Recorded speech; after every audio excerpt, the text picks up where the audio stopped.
반갑습니다.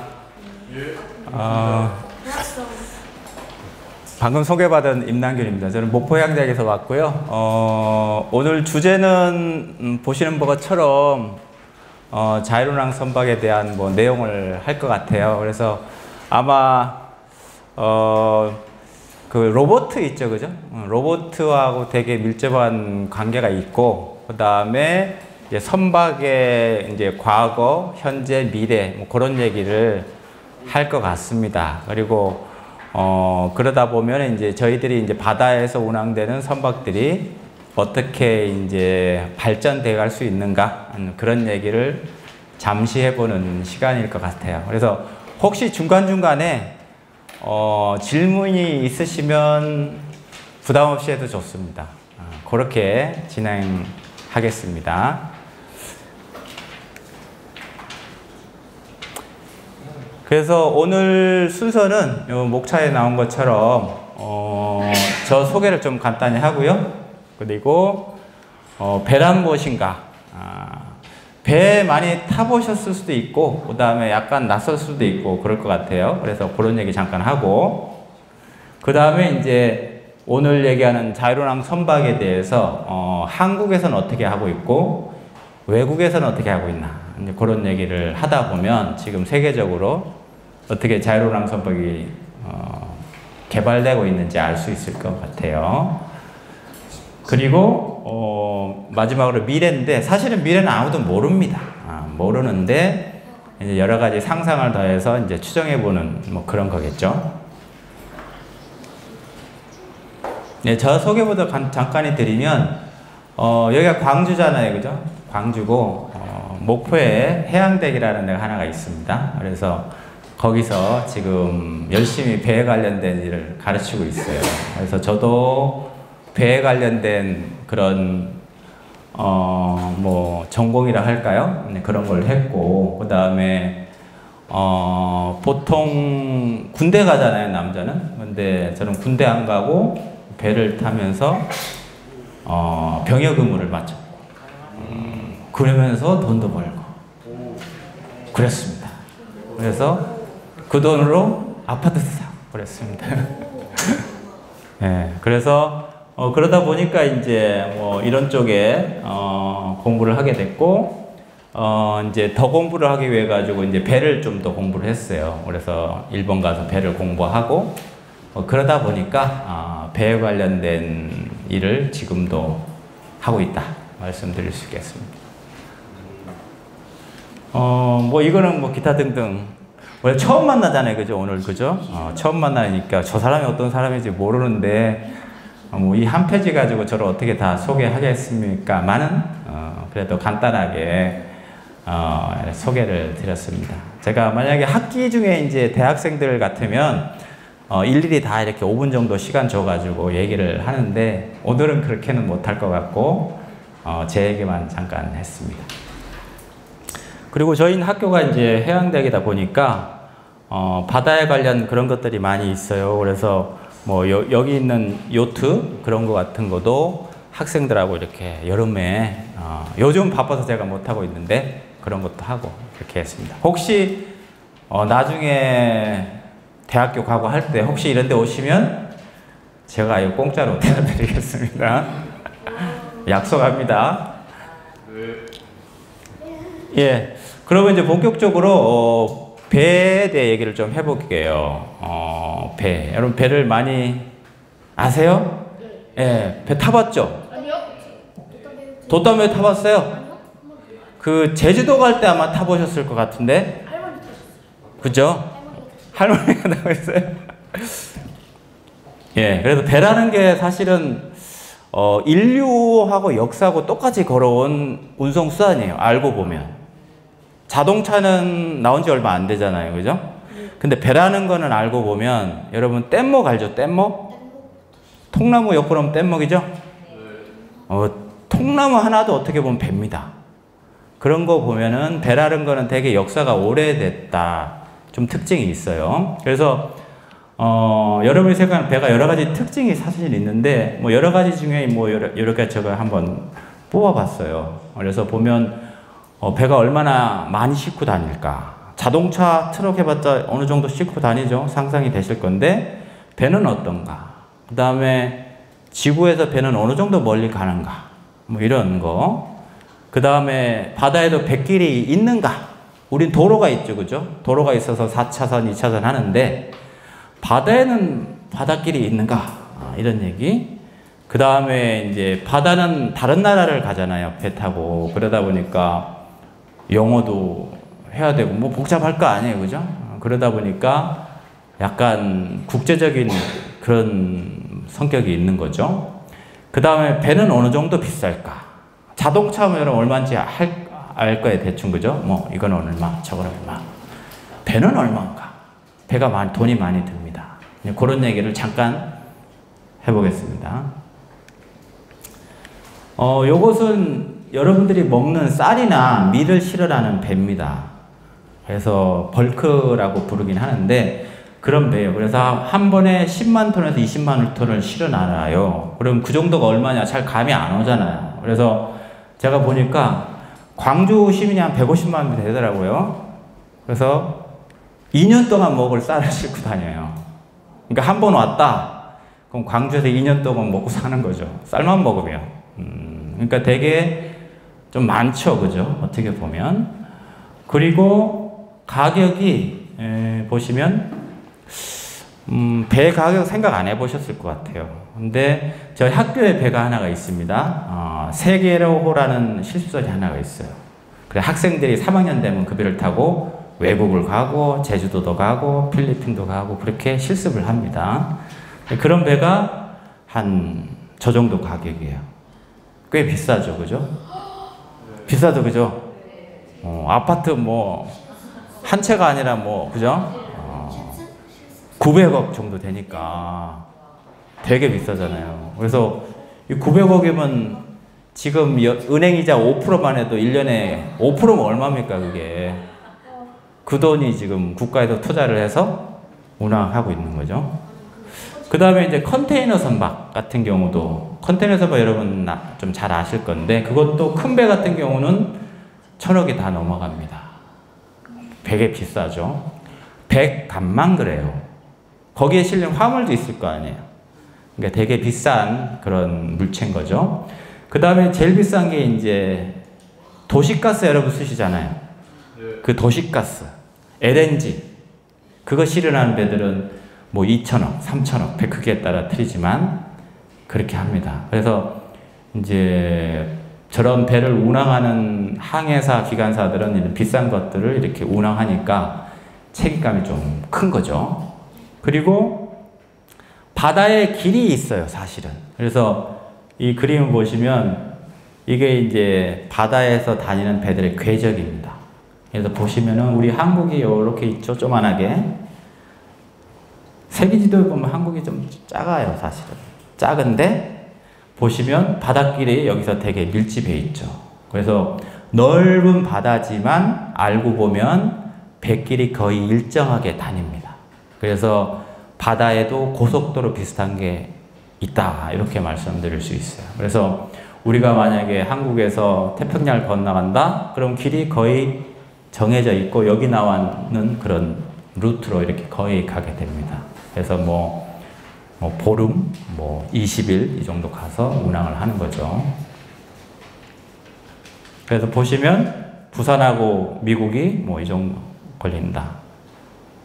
1000마일 정도 돼, 그죠? 1000마일, 1000km. 그래서 바다에서는 킬로를 안 쓰고 마일이라는 걸 쓰는데 일단 한 10,000km 정도 됩니다. 우리 부산에서 서울까지 한 300km 좀 넘잖아요. 10,000km니까 대충 상상이 되시고 한 10일 정도, 15일 정도를 쉬지 않고 가는 그런 거죠. 아까 말씀드렸던 이런 거 광주 시민이 2년 먹는 쌀 싣고 간다는 거죠. 그러니까 되게 규모가 아주 크다, 이렇게 말씀드릴 수 있는 거죠. 그럼 바다에서 다니는 저 배는 어떻게 움직이는가, 그런 거예요. 그래서 혹시 배에 조종실 가보신 분 혹시 있습니까?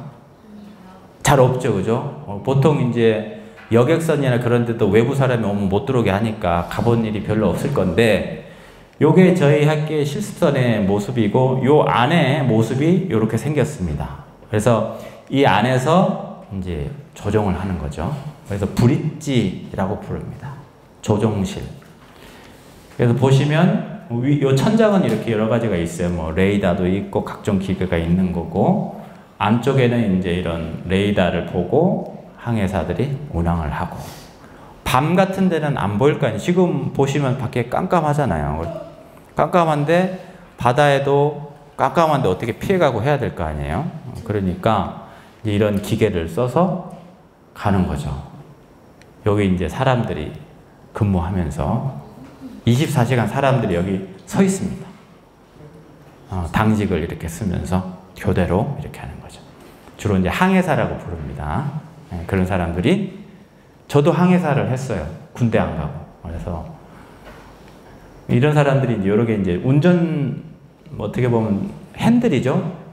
자동차의 운전석 같은 거. 이제 그런 것들을 이렇게 돌려가지고 운항을 하는 겁니다. 네, 요건 내부 모습이네, 그죠? 내부. 요게 보이는 게 독도입니다. 독도. 가끔 독도 타고 갑니다, 학생들이. 뭐 상륙도 하고, 그 다음 태극기 꽂고, 만세 부르고, 이렇게 합니다. 독도 학원. 그래서 독도 갔을 때, 이제 새벽의 모습입니다.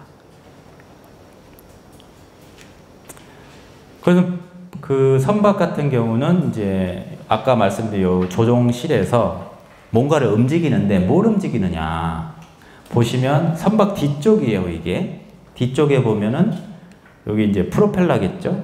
프로펠러. 그 다음에 뒤에 보면은 뭐가 있어요. 이게 이제 뭐 러더, 타 이렇게 부릅니다. 저게 움직이면 왼쪽으로 갔다가 오른쪽으로 갔다가 하는 거죠. 그러니까 자동차 같으면 바퀴가 움직이죠. 배는 바퀴가 없고 바퀴 대신에 요게 있는 거. 걔가 움직이면 왼쪽으로 가고 그런 거죠. 그 다음에 프로펠러가 돌면 추진력이 생기는 가는 겁니다. 그래서 보통 이 크기가 뭐 큰 거는 5m, 10m 이 정도 돼요. 되게 크죠. 그래서 지금 이 한 층 건물이 한 3m 정도 되거든요. 그러니까 뭐 2층, 3층 높이 정도의 크기가 이렇게 움직이는 겁니다. 그 큰 걸 움직여야 되니까 사람이 오면 안 되겠죠. 그러니까 여러 가지 유압이나 전기 같은 걸 써서 움직여서 하는 거죠. 그리고 조종실에서는 이제 사람이 이거를 조그만한 걸 움직이는 겁니다. 게임같이 뭐 조이스틱이나 그런 핸들을 써서 움직이면 이게 작동이 되는 그런 거죠. 그래서 보면 지금은 사람이 다 합니다. 사람이 다 하고 약간의 기계의 도움을 받고 그렇게 합니다. 근데 이제 앞으로 이제 사람이 안 할 시대가 오겠다라는 거 아니겠어요? 자, 그래서 지금 선박의 역사를 좀 보면 여러 가지 혁명이 일어납니다. 그래서 지금 자율운항 선박이 어떻게 보면 네 번째 혁명이라고 저는 생각을 하는데 좀 과거를 좀 보도록 할게요. 그래서 선박의 첫 번째 혁명은 뭐냐 하면 옛날에 돛담배 있죠. 그죠? 돛담배가 어떻게 보면은 배에 큰 배가 되면 옛날엔 노를 져서 사람이 갔을 거 아니에요. 근데 배가 점점점 커지면 노를 저어도 한계가 있다는 얘기죠. 장거리를 가고 큰 배를 움직이려면. 그러다 보니까 그 추진력을 얻는 최초의 그 도움받는 게 이제 돛담배 풍력이거든요. 그래서 풍력을 활용했다라는 게 어떻게 보면 선박 역사에서 최초의 혁명이에요. 그게 무슨 혁명이야 라고 생각할 수는 있는데 그걸 쓸 때와 안 쓸 때를 비교하면 엄청난 발전이 이루어진 겁니다. 그래서 여러분이 잘 아는 그 돛담배가 어떻게 보면 첫 번째 혁명이 됩니다. 역사적으로는 뭐 BC 3000년, 뭐 2000년 때부터 썼어요. 사람이 썼습니다. 그러니까 인간이 아주 똑똑한 거죠. 어떻게 보면 지금으로부터 한 5000년 전 아니에요, 그죠? 어떻게 보면 더 오래 쓸 수도 있죠. 역사상 밝혀진 것만이. 요즘에는 이제 뭐 보트, 요트라든지 이런 쪽으로 해서 레저로 쓰고 있는 거지만 이 도시 발생하면서 큰 배가 움직일 수 있는 거죠. 그렇게 된 겁니다. 그 다음에 두 번째 혁명은 뭐냐 하면 나침판이라고 들어보셨을 겁니다. 그렇죠? 나침판이죠. 나침판이 남과 북을 가리치는 거잖아요. 근데 바다 멀리 가면 남북을 알 방법이 없죠. 없습니다. 그래서 내가 가고 싶은 곳을 못 가요, 사실상. 그러니까 만약에 여기서 미국을 가고 싶다. 갈 방법이 없어요. 힘든 거예요. 힘들었는데 그걸 가능하게 해준 것. 그게 어떻게 보면 나침반입니다. 그래서 역사적으로 보면 나침반은 자석이잖아요. 그죠? 자석인데 중국에서 이런 점을 칠 때 숟가락 같은 금속을 움직여가지고 자성이 있으면 특정 방향을 가르치겠죠. 이제 그런 거에서 태생을 해서 송나라 때부터 배에 사용했다라고 이렇게 문헌적으로 알려졌습니다. 보시면 이렇게 누군가 올라가서 이렇게 요게 이제 나침반 같은 거거든요. 그래서 이제 저게 발명이라고 생각하죠. 발명되면서 뭐가 가능해졌느냐? 만약에 우리가 뭐 목포나 여기 뭐 광양이나 여수를 간다. 그러면 숙달된 사람이 섬의 위치 보고 갈 수 있습니다. 근데 일본만 간다. 그래도 섬이 없으면 못 가는 거죠. 그럴 때 어떤 방향을 잡아서 갈 수 있게 해주는 거. 그게 나침반이니까 원양항해, 대양항해가 가능해진 겁니다. 그러니까 혁명인 겁니다. 그러면서 뭐 별자리나 달이나 태양 같은 걸 보고 가게 된 거죠. 그래서 어떻게 보면 이게 이제 동양에서 최초로 발명이 됐고 이제 유럽에 건너가서 콜럼버스가 이걸 이용해 가지고 이제 신대륙을 발견합니다. 보시면 요 사람이 이제 콜럼버스죠. 그래서 1400년도 말 정도에 저 나침반 기술, 돛, 요 두 개 이용한 거. 돛이 있어야 되죠. 돛과 나침반, 그 다음에 천측을 이용해서 별을 보고 그걸 이용해 가지고 여기서 일로 넘어가죠. 저희들이 알기로는 뭐 한 번 간다고 이렇게 대충 알고 있는데 많이 갔습니다. 한 번 갈 때도 배가 한 30m밖에 안 돼요. 30m면은 이 강의실이 지금 한 10m 약간 안 되거든요. 그래서 요 강의실 한 3개 정도 붙은 그 정도 배에 선원도 얼마나 많이 탔겠어요. 그런 배를 타고 조그만한 배죠. 이제 대서양을 건너가는 신대륙 발견하러 간 거죠. 그래서 한 4번 정도 한 겁니다.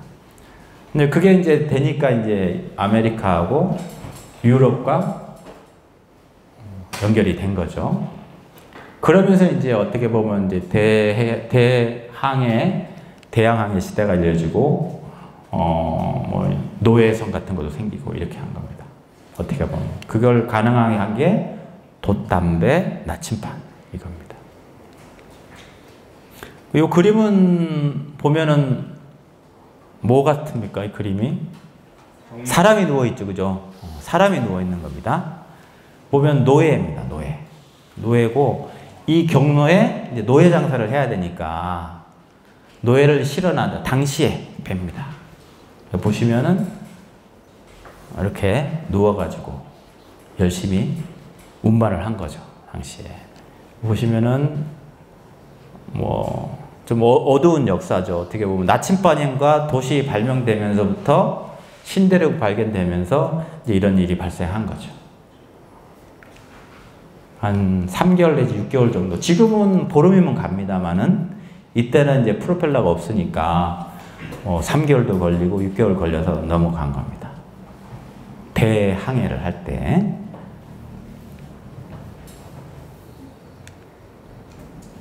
그 다음에 3차 혁명은 뭐냐면 이제 산업혁명이 일어나면서 프로펠러가 일어나죠. 프로펠러. 그래서 프로펠러로 다니는 겁니다. 그 전에는 돛으로 다니던 게 프로펠러 가다 보니까 속력이 엄청 빨라지고 그 배도 커질 수 있는 그런 상황이 된 거죠. 그래서 최초의 이제 프로펠러 선박은 1839년 정도인데 이 당시 배의 속도가 10나트, 약 시속으로 한 18km밖에 안 돼요. 그러니까 지금 생각하면 엄청 느리다.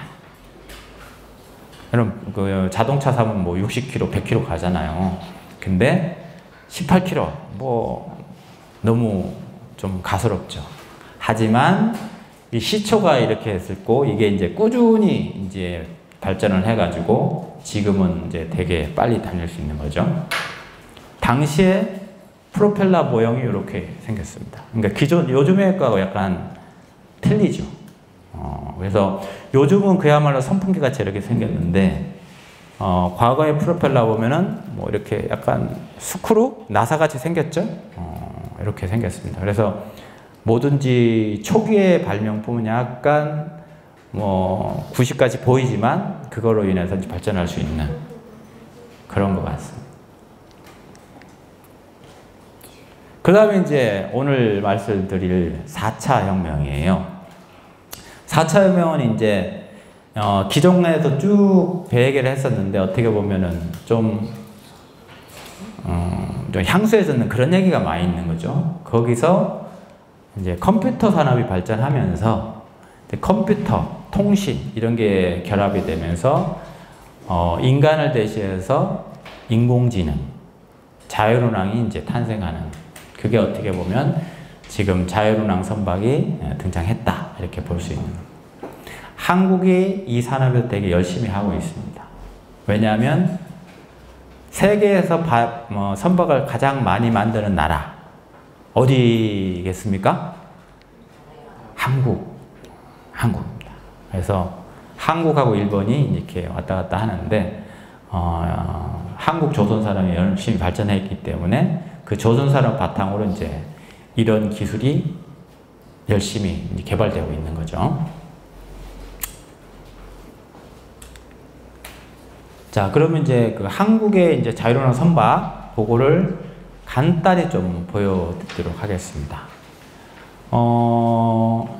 여러분도 뭐 예산이나 그런 쪽에 관심이 많을 것 같아서 현재 국가에서는 20년도부터 25년도까지 약 한 1,000몇백억을 투자해가지고 자율운항 선박을 개발하려고 하고 있습니다. 그러니까 23년도잖아요, 지금이. 그러니까 벌써 한 몇 년 한 겁니다. 여기 1,600억이라 돼 있네요, 그죠? 요게 이제 국책 정책만 그렇고, 이거 외에도 이제 선박 회사들이 열심히 하고 있는 그런 상황이에요. 그래서 요 이제 유튜브를 잠깐 보도록 하겠습니다. 자율운항 선박. 전 세계가 발빠르게 미래 선박 기술을 개발하고 있는 중이죠. 우리나라가 세계 최초 안전운항 알고리즘 시스템 검증 시험을 실시했다. 실제 바다를 항해하며 겪게 되는 수많은 운항 선박보다 경제적이고 안전한. 예, 이거는 자율운항 선박을 주관으로 이렇게 수행하고 있는 기관에서 내놓은 홍보 영상이 되겠습니다. 뜨거운 열정. 안전운항 알고리즘 시스템은 자율운항 선박의 핵심 기술 중 하나입니다. 이는 선박이 실제 바다를 항해할 때 여러 가지 충돌 위험으로부터 자율운항 선박이 능동적으로 판단하여 안전한 항해가 가능할 수 있도록 해주는 기술이다. 우리나라는 본격적으로 2020년부터 이번 연구를 수행해왔으며 모형선 스케일의 시험을 거쳐 24m급 해상 테스트베드 시험선을 펼쳐. 저게 이제 모형선입니다. 모형선이고 저게 이제 여러 가지 기능을 넣어서 자동으로 피해갈 수 있도록 이렇게 하는 시스템이 되겠습니다. 빨리 돌릴게요. 본 검증 시험에서 24m급 시험선을 10분의 1로 축소한 모형선, 일명 자선에 안전운항 시스템을 탑재하여 설정된 확률. 예, 여러 가지 이제 센서를 달아야 되니까 그런 센서 설명하는 겁니다. 안전운항 알고리즘을 검증하기 위해 자선의 운항 경로를 방해하는 데 총대에서 총 5척. 우선 실험하는 장면을 보여드릴게요.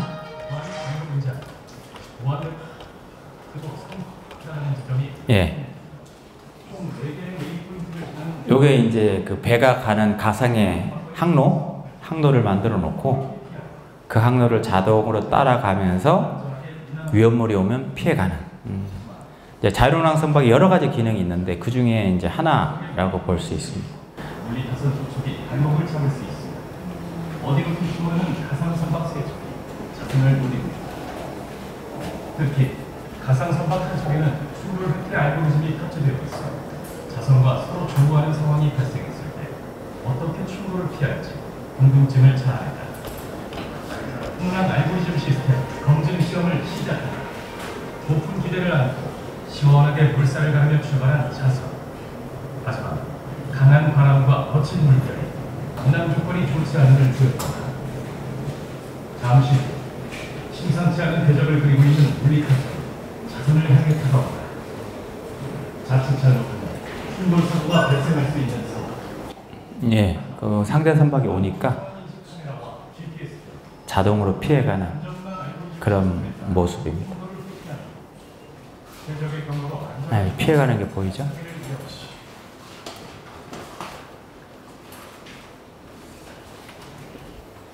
이번엔 넓게 펼쳐진 거칠 것 없는 대기에서 자선이 보이지 않는 움직임을 감지했다. 실제 눈엔 보이지 않지만 정해진 프로그래밍 시나리오에 의해 수면상에 존재하는 가상의 성곽. 가상 성곽은 설정된 프로그래밍에 의해 자선의 영향을 방해하는 해상에서와 같이 동영에 100개 더 있거든요. 상황을 이해해.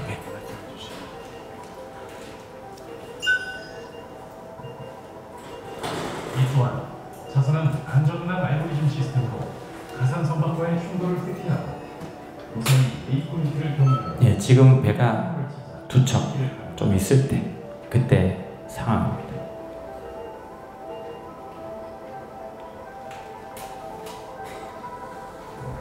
예, 요 정도만 보시고요. 하고 불안정하게 예. 그다음 이어서 저 모형선을 좀 실선으로 만든 게 있습니다. 한 24m 되는 실선이에요. 그래서 최근에 만들어졌는데 그 만들어지는 과정을 닮은 동영상을 한번 보도록 하겠습니다.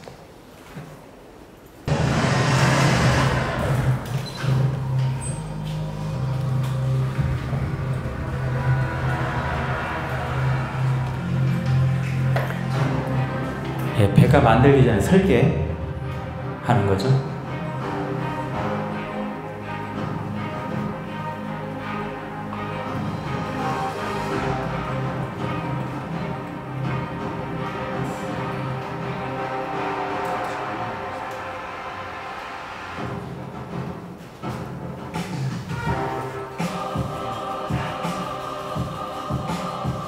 이제 이 배는 실제로 지금 운항을 하고 있습니다.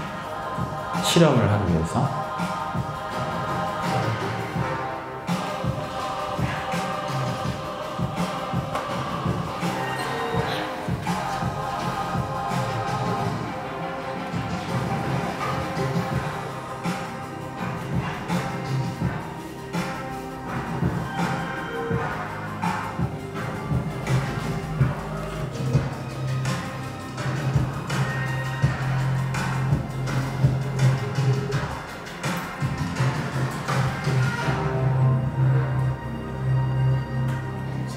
예, 배가 거의 완성이 된 것 같고요.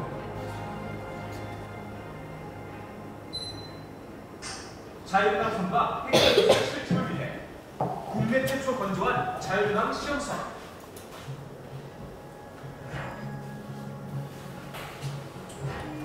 내부는 임무를 수행할 수 있도록 알차고 효율적으로 구성되어 있습니다.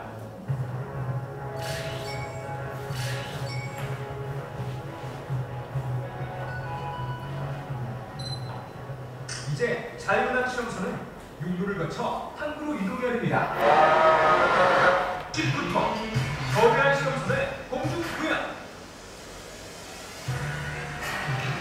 선두 차량이 있는 큰 길까지 이동. 숙련된 운송팀에 오감이 집중되고 모두를 위해 오랜 기술을 익혀온 것처럼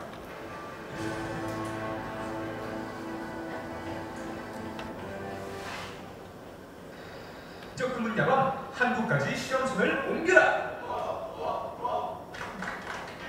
육로로 이동 자. 하지만 자율운항 시험선이 운항하기 위해서는 아주 중요한 시험을 거쳐야 됩니다. 바로 해상공시 운전 테스트. 속력부터 조타 시험, 타력과 회전수 시험까지 10가지 테스트를 통과해야 되는 마지막 관문입니다. 그동안 남몰래 흘린 땀과 열정이 비로소 정식 테스트로 인정을 받는 순간. 그다음에 그리고 서류도 확인할 거고 분양에 관련된 여러 가지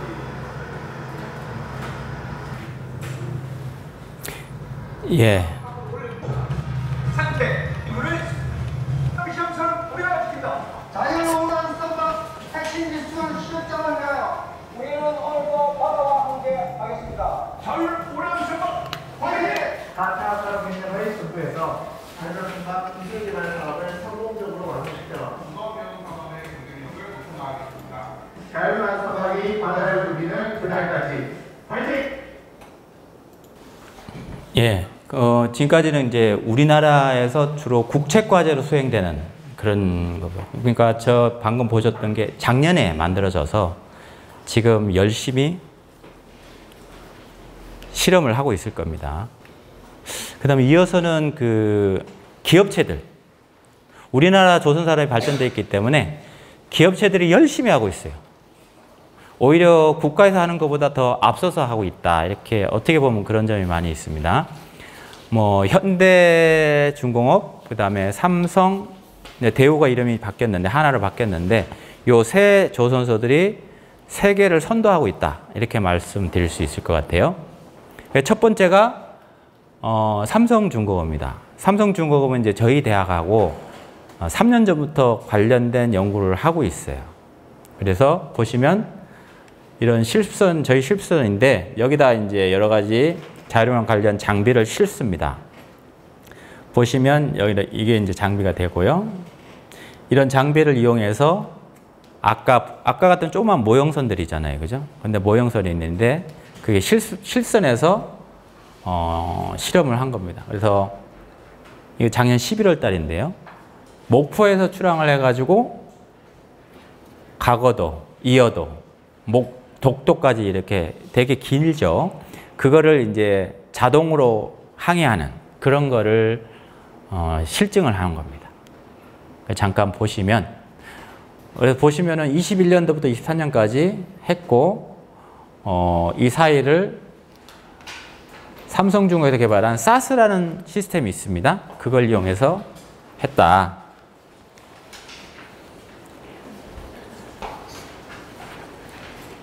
그리고 보시면 이제 실선이 하나가 있고, 이제 상대 선박도 이런 게 있습니다. 요게 이제 터그보트라 해가지고 조그만한 배인데, 이 두 배 간에 이제 서로 피하는 거, 이런 걸 한 겁니다.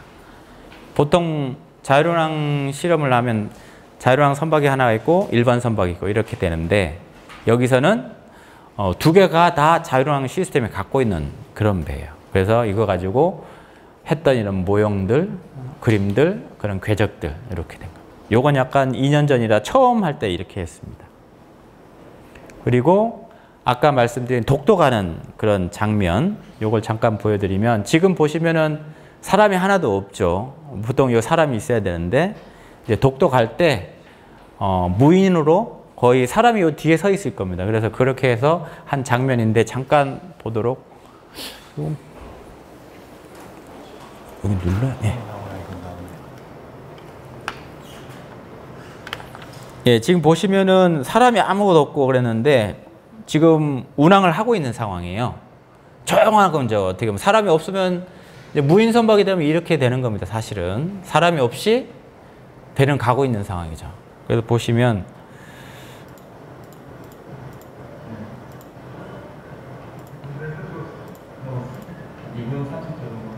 예,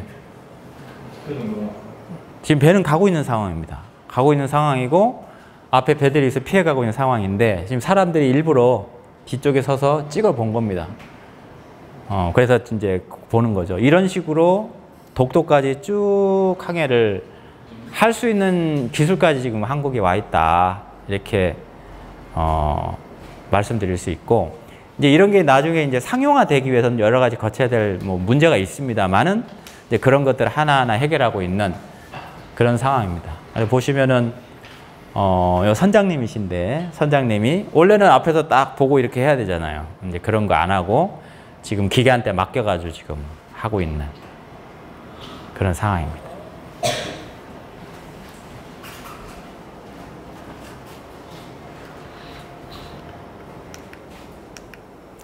예, 그리고 이제 두 번째 기업은 이제 현대중공업과 관련이 있는 아비커스라는 회사입니다.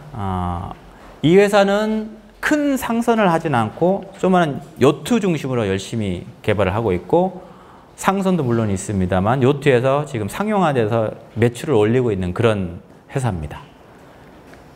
보시면 요트가 이름 있죠? 요트에 자율운전 시스템을 실겠다라는 겁니다. 뭐 그런 개념이고요. 그래서 자동으로 갈 곳을 짜고 가면서 무슨 경계를 하고 그 다음에 목적지에 도착해서는 자동으로 붙이고 이제 배 쪽에서는 이걸 도킹이라 그러면 이제 접안을 한다 그럽니다. 자동차로 보면은 파킹이죠. 파킹을 자동으로 하는 겁니다. 자동차 같은 경우도 파킹을 자동해주는 그런 기술이 있죠. 근데 배도 먼 바다에서 항구로 왔다. 그럼 항구로 쭉 붙여야 되잖아요. 그게 제일 어려운데 그거를 지금은 이제 파일로트라는 사람이 합니다. 배 경력이 많은 사람이. 근데 그거를 자동으로 해보자. 자동으로 해보자. 이제 그런 기술까지 지금 시도가 되고 있는 상황이라고 말씀드릴 수 있어요. 이런 것들이 이제 개발이 잘 되고 있으니까 지자체하고도 협약을 해서 뭐 부산 같은 경우에 해상 택시에 이런 걸 좀 운영해 보려는 계획이 있고 그런 겁니다. 그러니까 지금 어떻게 보면 현실화가 점점 되고 있는 그런 것 같아요. 광주 같은 경우는 강이 뭐 큰 게 없고 뭐 수로가 많이 없으니까 약간 떨어진 얘기일 수 있는데 바다 쪽이나 수로, 운하가 있는 그런 곳에서는 열심히 이런 부분이 이제 개발되고 실용화되고 있고 그런 상황입니다.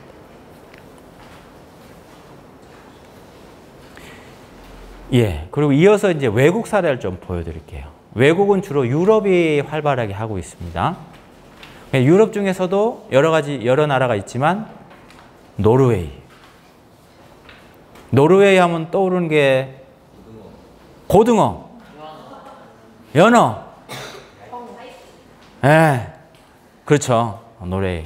가보셨는 분도 있을 것 같고요. 노르웨이는 특징이 이제 북쪽이잖아요. 수로가 많아요. 운하 같은 거. 한국은 운하 수로가 별로 없죠. 그냥 바다로 있는데 북유럽 나라들은 수로가 있습니다. 내륙에. 그러다 보니까 거기를 운송을 하고 사람이 왔다 갔다 하고 해야 돼요. 거기에 적합한 시스템이 개발되고 있는 상황이에요. 보시면 배는 뭐 삼성이나 그런 데서 개발한 것보다 되게 작죠. 삼성은 큰 배를 하고 있는데 왜? 거기는 큰 상선을 만들어 탈 수 있는 곳이고 노르웨이가 뭐 상선을 만들고 있지는 않잖아요. 그러니까 여기서는 실질적으로 사람들이 내륙 수송에서 왔다 갔다 하면 조그만한 페리 여객선 위주로 하고 있어요. 그리고 보시면 이게 이제 자율운항 선박입니다. 그리고 보시면 이렇게 수로에 조그만해요. 그래서 여기서부터 왔다 갔다 하는 어떻게 보면 뭐 거리도 짧고 여기 파도도 안 치죠. 뭐 교통량이 많지도 않고 그런 환경입니다. 그런 환경에서 이제 개발이 되고 있고 작년 뭐 9월 달에 실험을 했어요. 그래서 도심지에서 다니는 페리 중심으로 하고 있다. 그리고 이거를 한 몇 주간 했습니다. 해가지고 실제로 무료로 했어요. 그래서 여기 왔다 갔다 건너는 사람들이 무료로 한 몇천 명 정도가 체험을 한 그런 상태가 됩니다. 그리고 이제 육상에는 이런 오퍼레이터라 그래가지고 관제사들이 이걸 모니터링하고 혹시 무슨 일이 있나. 근데 현장에는 한 명이 안전요원이 있습니다. 그리고 이제 이 개발하는 업체 개념은 뭐냐. 우리가 빌딩 올라갈 때 엘리베이터가 있잖아요. 엘리베이터 타면 버튼만 누르면 올라가고 열리고 이렇게 되잖아요. 배도 그렇게 해야 되지 않을까. 그런 개념이에요. 그래서 여기서 딱 오면 배가 있는 거죠. 그래서 타고 건너가자 버튼 누르면 이 배가 알아서 가는 겁니다.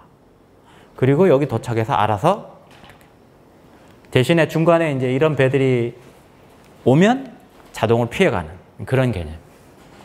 엘리베이터 같은 자율운항 선박. 이런 개념입니다. 그래 보시면은 여러 가지 센서가 있어요. 뭐 레이더도 있고 라이다도 있고 뭐 카메라도 있고 뭐 다양하게 사람의 눈 같은 역할을 해야 되니까 그런 것들이 있는 거죠. 그래서 보시면 요 사람이 이제 안전 요원 있고요. 그리고 육상에서 이렇게 모니터링을 하고, 운항구역은 아까 말씀드린 대로 그냥 간단해요. 뭐 몇십 미터 왔다 갔다 하는 겁니다. 뭐 출발점이니까 그렇죠. 근데 이제 이런 것들이 개발이 잘 되고 축적이 되면, 기술이 축적되면 멀리도 갈 수 있는 그런 상황인 거죠. 근데 지금 현재 운항을 하고 있다 이겁니다. 사람이 타면 자동으로 가고 자동으로 접안하고 그렇게 하고 있다. 현실이다 이겁니다. 사람들이 만족하고 있는가 봐요. 신기하니까요. 신기하니까 뭐 사람은 없는데 지가 알아서 왔다 갔다 하니 얼마나 신기하겠어요. 그러니까 이제 관광객들이 타보고 이제 만족을 하는 거죠. 그래서 한 3,000명 정도 운송을 했다고 합니다.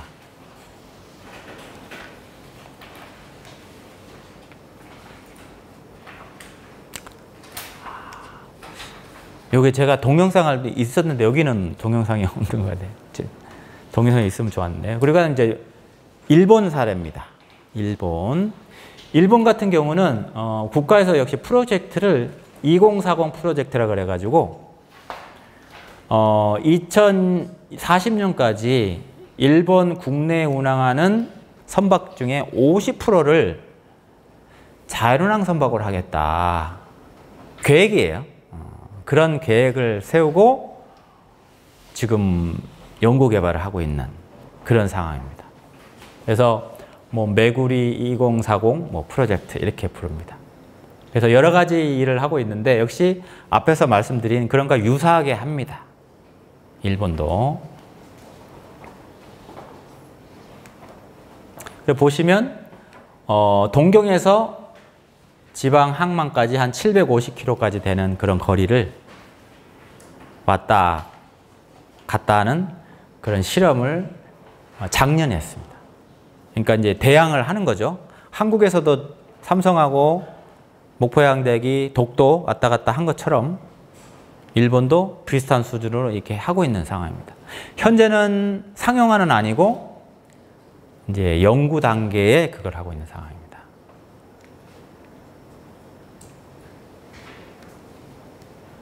그리고 이제 유럽에 한 번 더 말씀드리면 역시 노르웨이입니다. 요건 이제 회사 이름입니다. 노르웨이 있는 회사 이름인데 이제 2023년이죠. 현재 올해입니다. 역시 운항을 여기 수로죠, 그죠? 역시 바다가 아니라 내륙에 있는 수도인데 이 수로를 왔다 갔다 셔틀버스 개념으로 셔틀페리 같이 왔다 갔다 할 수 있는 그런 것들을 서비스를 개발해서 하겠다 하고 있다 이런 얘기입니다. 보시면 노르웨이 이렇게 생겼습니다. 강폭이 되게 뭐 크진 않죠. 거기를 어떻게 보면 큰 바다에 사는 것보다 환경이 양호한 거죠. 배도 많이 없고 파도도 별로 없고 그러니까 약간 다르죠. 한국이나 일본이 연구하는 거하고 약간 방향이 달라요. 하지만 거기에 사용되는 기술은 거의 뭐 비슷하다 이렇게 말씀드릴 수 있어요. 나중에 이제 혹시 노르웨이 혹시 가시면 타봐야겠죠? 무료입니다. 무료. 그래 버튼만 누르면 간다. 엘리베이터입니다. 그리고 특이한 것은 이제 배에 이제 배터리를 사용해요. 배가 쓰는 연료는 기름이죠. 기름인데 이제 멀리 안 가다 보니까 배터리를 씁니다. 만약에 여기서 미국을 간다. 배터리를 못 씁니다. 현재로서는. 배터리가 워낙 많아져야 돼요. 우리 자동차도 배터리 한번 충전하면 뭐 부산 한번 왔다 갔다 하면 없어지잖아요. 그죠? 근데 그 큰 배가 미국을 간다. 배터리를 배보다 더 많이 싣고 다녀야 돼요. 그러니까 이제 힘들어지는 거예요. 그래서 현재로서는 이제 큰 배들은 배터리를 거의 안 쓰고 있고 이렇게 내륙에서 왔다 갔다 충전이 빨빨 되는 것들은 배터리를 쓰려는 시도가 많이 이루어지고 있는 그런 상황입니다. 그럼 이제 가스도 안 나오니까 친환경이 되겠죠. 예, 그래서 이 제품은 2024년도에 파리 올림픽이 있습니다. 거기에 이 강변에 이제 무료로 셔틀 그렇게 할 계획입니다. 그래서 내년입니다. 24년도 파리를 가시면 올림픽 보러 가시는 분들은 아마 이 배를 탈 수도 있을 것 같습니다. 노르웨이 회사. 그러니까 어떻게 보면 자륜왕 선박 여러 가지 기술이 있습니다만 일부분은 지금 상용화가 되고 실용화가 되고 있는 상황인 것 같아요. 예, 요거 이제 그 회사에서 개발하고 있는 여러 기술 중에 하나인데요. 보면 이제 카메라나 그런 걸 이용해서 이게 위험인지 인식을 해야 돼요. 장애물이냐, 위험한 거냐, 피해 가야 되냐. 근데 요건 재밌는 건데, 뭐 로켓가 이렇게 발사하는 장면을 보고 처음에는 저게 로켓인지 모르는 거예요, 컴퓨터도. 처음에는 이게 도시다, 아니면 불이 났다, 이렇게 인식할 수 있을 거 아니에요. 근데 이제 학습을 계속하면 아, 이게 뭐구나 인식을 하는 겁니다.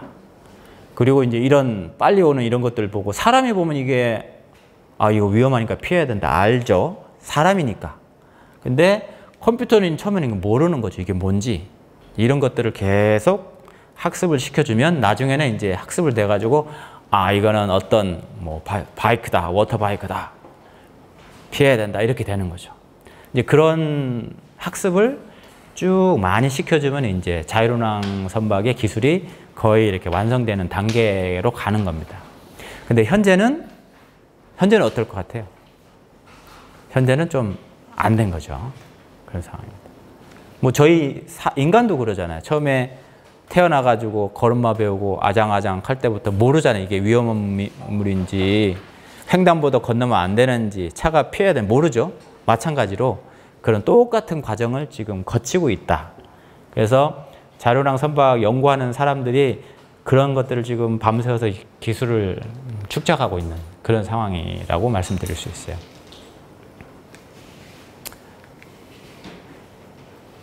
그래서 이제 뭐 자율운항 선박 미래는 사실은 상상한 대로 가는 것 같아요. 제가 볼 때는. 그래서 앞에 제가 말씀드렸던 그 선박 그 과거를 보면은 요게 이제 BC 8,500년 전에 가장 오래된 선박이라고 역사에 남은 배입니다. 네덜란드에 있는 뭐 역사적으로. 그럼 지금부터 한 10,000년 가까이 된 거 아니에요, 그죠? 뭐 이렇게 밥통같이 생긴 그 배인데 그 배가 이제 앞으로 어떻게 될 건가. 그래서 앞에서 말씀드린 여러 가지 기술이 축적되면 이제 그런 것들이 이제 우리가 생각하는 방향으로 되겠죠. 여러 가지 문제가 있습니다. 통신 문제. 이 배하고 사람이 없기 때문에 배하고 육상에 있는 거하고 뭐 자료를 많이 주고받아야 돼요. 우리 자동차도 내비게이션이 통신이 되니까 내비게이션이 되잖아요. 마찬가지로 그런 여러 가지 통신 문제. 그 다음에 사람이 없는데 이 사고가 나면 누가 처리를 해야 되냐, 누가 책임을 져야 되냐 이런 문제. 그 다음 사람이 없으니까 사람이 있는 배하고 어떤 문제가 생겼을 때 그런 걸 어떻게 해결될지 문제. 그런 것들이 이제 남아있는 겁니다.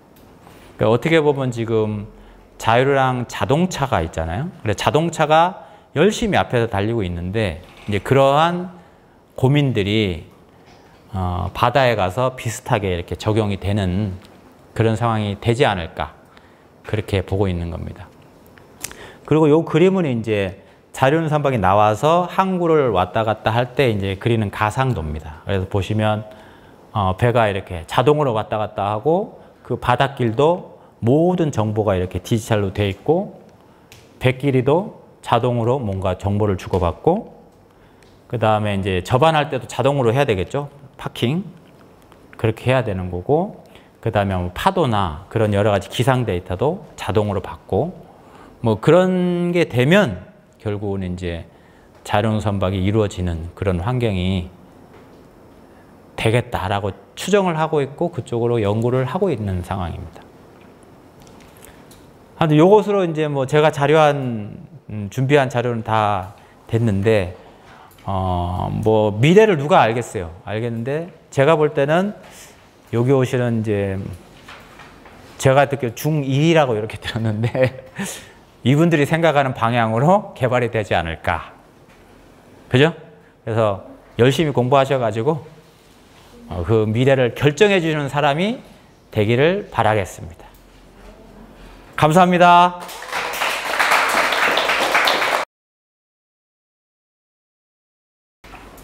전남고등학교 다니는 정세현입니다.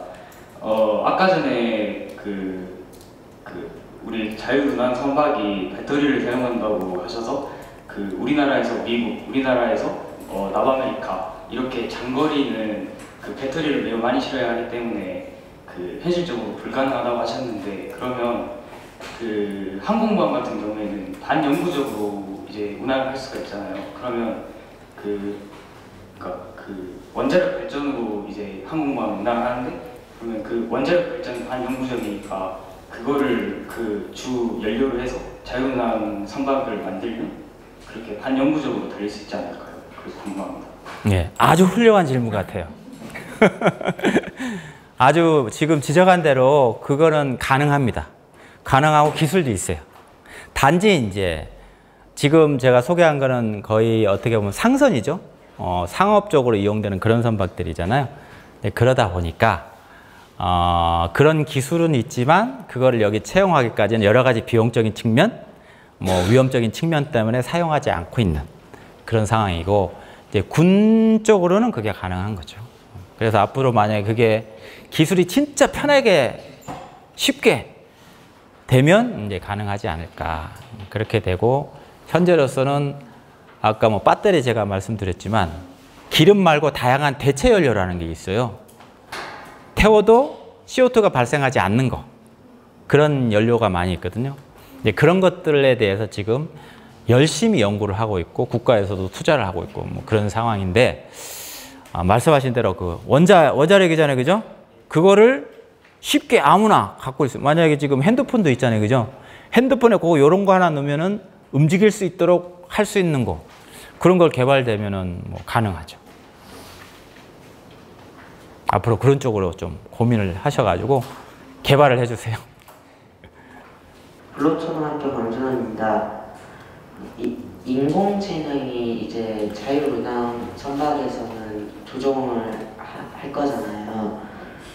근데 이런 인공지능도 결국엔 사람이 학습시키는 건데, 이런 거에서 빠진 정보나 그런 게 있을 수도 있는데, 운행하면서 그런 사고가 일어날 수도 있지 않을까요?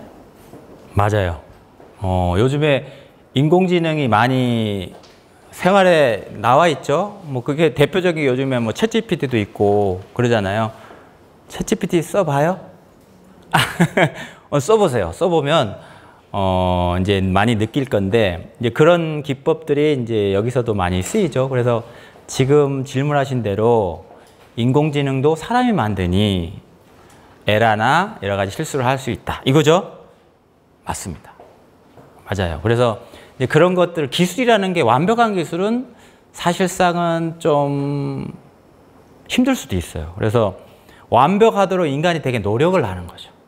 그래서 노력을 열심히 해가지고 위험 요소를 낮추는 쪽으로 계속해서 이제 국가가 봤을 때 어느 정도는 안전하다 판단이 되면 그런 것들이 이제 상용화되고 쓰이는 거니까, 말씀하신 대로 인공지능이 그런 여러 가지 장점이 엄청 많지만 또 그런 에러, 실수가 있을 수 있으니까 그런 걸 낮출 수 있도록 기술자들이, 연구자들이 기법을 개발해서 발전시키고 있는 그런 상황인데, 현재로서는 이제 나와 있는 그런 인공지능 기법을 잘 써서 연구실 레벨이나 아까 말씀드린 대로 상용화 직전까지 가서 쓰고는 있는 그런 상황이라고 말씀드릴 수 있겠네요. 근데 그거 본인이 생각한 질문이에요?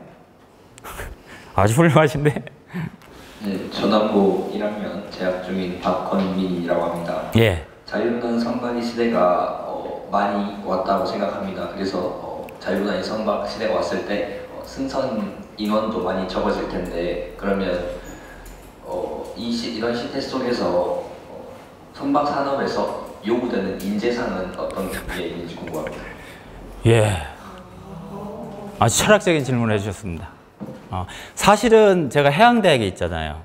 해양대학에 있고 그 대학은 말씀드린 항해사, 기관사, 선박을 운항하는 사람을 키우는 역할을 하고 있고 배를 어떻게 만들까 하는 그런 인재를 키우는 쪽인데 사실은 모든 배가 자율운항된다. 그러면 이제 운항할 수 있는 사람이 엄청 줄 거 아니에요. 그죠? 이제 그런 것들을 사실은 고민을 하고 있어요. 하고 있고, 일단 자율운항 선박의 연구가 시발된 곳은, 스타트된 곳은 유럽이에요. 유럽의 특징은 뭐가 있냐면, 큰 대양에서 운항하는 배보다는 아까 말씀드린 내륙, 운하, 이렇게 한정된 공간이죠. 거기에서 좀 자율운항이 쉬우니 그렇게 됐고, 또 유럽은 선원이 양성이 좀 적습니다. 우리나라 같은 선원 양성이 잘 되죠. 그러다 보니까 제한된 인재를 이용해서 배를 운항해야 되니까 자율운항이 이제 처음 스타트가 된 겁니다. 사실은 이제 우리 한국 같은 경우는 그런 기술이 발전해 가는데 한국이 옆에서 보고만 있으면 안 되니 선도하기 위해서 기술을 열심히 하고 있는 상황인데 여러 가지 장점이 있습니다. 자율운항 선박이 안전하고 환경적이고 그런 게 있지만 말씀드린 대로 이제 선원 측면에서는 그게 약간의 감소가 될 우려가 있는 겁니다.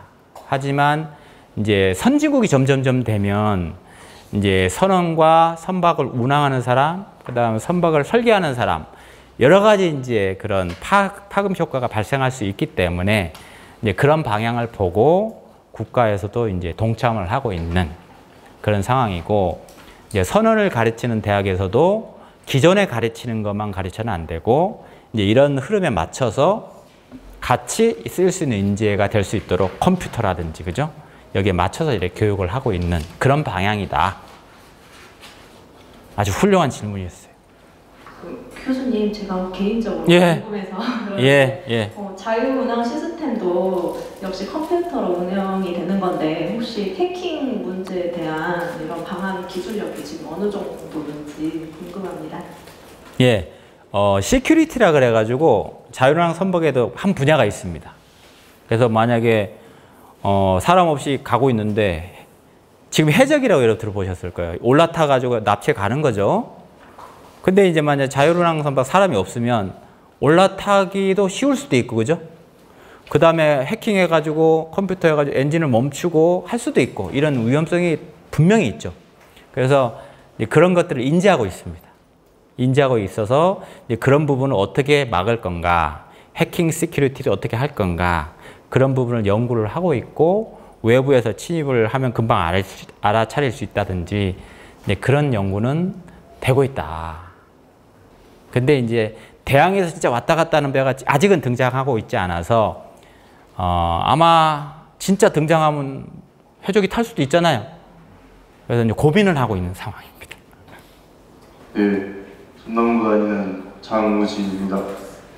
그 미래에 이제 인공지능이 배를 움직이며 항해사나 기관사는 미래의 직업에서 사라지는지 궁금합니다. 예, 아주 직설적으로 물으셨네요. 수가 줄을 수는 있을 것 같아요. 줄을 수는 있을 것 같고, 아까 말씀드렸던 그런 육상에서 관제하는 사람 있죠. 그런 사람들이 이제 수요가 좀 늘어나서 그쪽으로 대체가 될 수는 있을 것 같고, 그 다음에 이제 한국 국가적인 차원에서 보면은, 지금 한국이 어떻게 보면 선진국이 됐죠. 어떻게 보면 선진국이 됐는데, 모든 선박이 자율운항 선박 되기까지는 뭐 좀 시간이 많이 걸리지 않나 이렇게 판단이 됩니다. 그래서 제가 볼 때는 뭐 아까 유럽처럼 연안에서 다니는 것들 있죠. 뭐 이렇게 완전한 딱 환경이 정해져 가지고 변수가 별로 없는, 위험 요소가 없는 그런 것들 위주로 소수가 될 것 같아요. 지금으로서는 그래요. 그것도 몇 년 되게 오래 걸릴 것 같아요. 그래서 그런 차원이니까 거기에 대응하는 데는 뭐 시간 여유가 뭐 있지 않느냐 이렇게 봐집니다. 그래서 근데 그런 여전히 저희 한국은 이제 삼면이 바다니까 조선과 이런 해운 쪽에 여전히 노하우가 많은 국가니까 이제 그런 것들을 잘 살려서 또 새로운 시대에 잘 적용을 해야 되겠다 이렇게 생각이 됩니다.